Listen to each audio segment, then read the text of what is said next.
Bar കോഴ കേസിൽ ധനമന്ത്രി കെ.എം. മാണിയെ ഒന്നാം പ്രതിയാക്കി വിജിലൻസ് കേസെടുത്തു. ബാർ ഉടമകളിൽ നിന്ന് മാണി കോഴ വാങ്ങിയതിന് ദൃക്സാക്ഷിയുണ്ടെന്ന് വിജിലൻസ് അറിയിച്ചു. 3 ഘട്ടമായിട്ടാണ് കെ.എം. മാണി കോഴ വാങ്ങിയത്. കൈക്കൂലി, അധികാര ദുർവിനിയോഗം എന്നീ വകുപ്പുകളാണ് മാണിക്കെതിരെ ചുമത്തിയത്. എഫ്ഐആറിന്റെ പകർപ്പ് റിപ്പോർട്ടറിന് ലഭിച്ചു. ബാർ ഹോട്ടൽ അസോസിയേഷൻ ഭാരവാഹികളിൽ നിന്ന് 3 ഘട്ടമായി ധനമന്ത്രി കെ.എം. മാണി 1 കോടി രൂപ കൈപ്പറ്റിയെന്നാണ് വിജിലൻസിന്റെ എഫ്ഐആർ. മാണിയുടെ പാലയിലെ വീട്ടിൽ വെച്ചും തിരുവനന്തപുരത്തെ ഔദ്യോഗിക വസതിയിൽ വെച്ചുമാണ് ഇടപാടുകൾ നടന്നത്.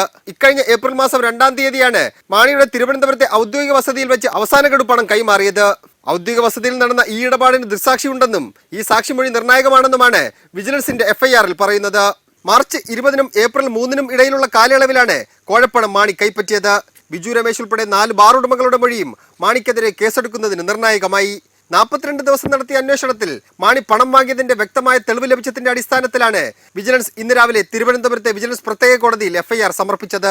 കൈക്കൂലി, അധികാര ദുർവിനിയോഗം എന്നീ കുറ്റങ്ങളാണ് മാണിക്കെതിരെ വിജിലൻസ് ചുമത്തിയിരിക്കുന്നത്.